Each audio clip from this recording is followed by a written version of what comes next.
পিলসুজের ওপর পিতলের প্রদীপ খড়কে দিয়ে উস্কে দিচ্ছে থেকে থেকে। হাতির দাঁতের মতো কোমল সাদা পঙ্খের কাজ করা মেজে, তার উপরে খান্দুয়েক মাদুর পাতা। ছোট ছেলেরা জড়ো হয়েছে ঘরের কোণে মিটমিটে আলোয়।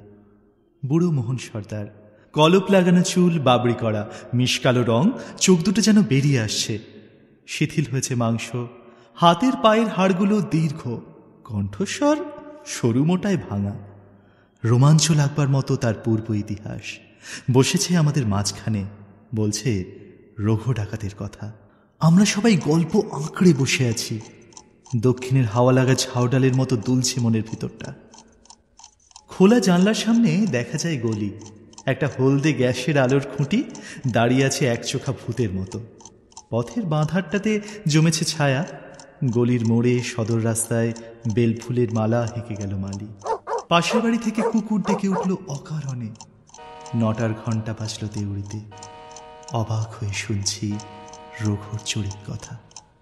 তত্ত্বরত্নের ছেলের পৈতে রঘু বলে পাঠালো চরের মুখে, নম নম করে সারলে চলবে না ঠাকুর, ভেবো না খরচের কথা। মোড়লের কাছে পত্র দেয়, 5,000 টাকা দাবি করে ব্রাহ্মণের জন্য। রাজার খাজনা বাকির দায়ে বিধবার বাড়ি যায় বিকিয়ে। হঠাৎ দেওয়ানজির ঘরে হানা দিয়ে দেনা শোধ করে দেয় রঘু। বলে, অনেক গরিবকে দিয়েছ ফাঁকি, কিছু হালকা হোক তার বোঝা।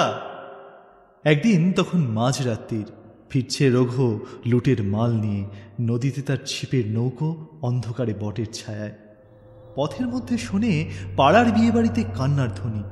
বর ফিরে চলেছে বচসা করে, কনের বাপ পা আঁকড়ে ধরেছে বরকর্তার। এমন সময় পথের ধারে ঘন বাঁশবনের ভিতর থেকে হাঁক উঠল, রে রে রে রে রে রে রে। আকাশের তারাগুলো যেন উঠল থরথরিয়ে। সবাই জানে রঘু ডাকাতের পাজর ফাটানো ডাক। বর্ষুদ্ধ পালকি পড়ল পথের মধ্যে। বেহারা পালাবে কোথায় পায় না ভেবে ছুটে বেরিয়ে এলো মেয়ের মা। অন্ধকারের মধ্যে উঠল তার কান্না, দোহাই বাবা, আমার মেয়ের জাত বাঁচাও।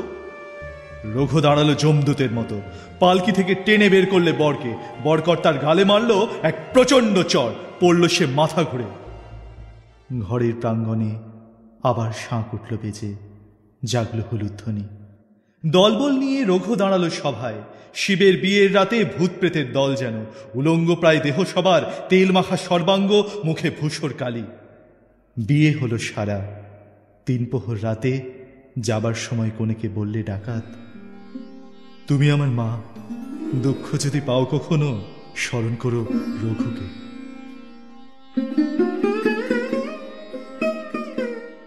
তারপর এসেছে যুগান্তর। বিদ্যুতের প্রখর আলোতে ছেলেরাজ খবরের কাগজে পড়ে ডাকাতির খবর। রূপকথা শোনা নিভৃত সন্ধেবেলাগুলো সংসার থেকে গেল চলে। আমাদের স্মৃতি আর নিভে যাওয়া তেলের প্রদীপের সঙ্গে সঙ্গে।